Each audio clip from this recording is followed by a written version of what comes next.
Hello, everyone. Courtney here. Today, I will be introducing a new segment on my podcast called Quick Bites. These are 5-minute episodes about a particular topic and action that should take 5 minutes or less to complete.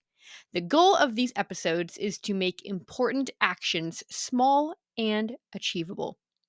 This is to help my listeners get used to taking action fast that will eventually help in the creation of tiny habits and 1% incremental improvement.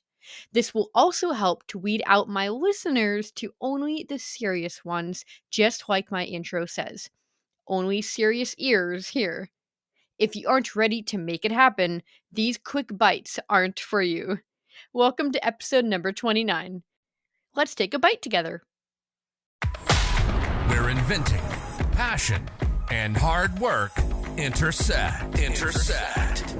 Welcome to the Serial Inventing Podcast, bite-sized, perspective-altering episodes on serial inventing and beyond. From motivating key tips on product licensing to obstacle-busting conversations on transitioning to a full-time serial product developer. Buckle your seatbelt, because you're in for a ride. Warning, this podcast may motivate you to make wild decisions that will propel you forward in your inventing career and hijack more of your time for your passion. If you aren't ready to make it happen, then this podcast isn't for you.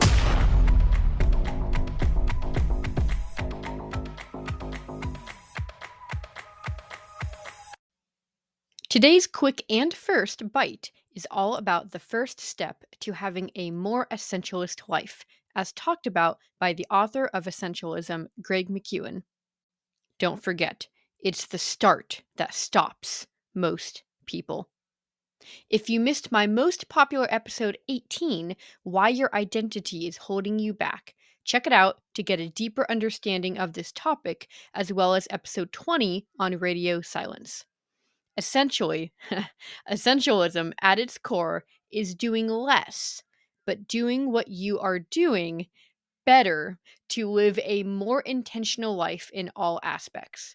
It's about focus, discernment, and systematic discipline. So, with that said, for your first quick bite, you will be doing one thing. In the spirit of tiny habits, your first quick bite should be too small to fail. You will be answering one question. That's it. And that question is, what sacrifice are you going to make sure inventing gets a seat at the table? This is where the discernment comes in. You must prove to yourself you are willing to be disciplined to invent.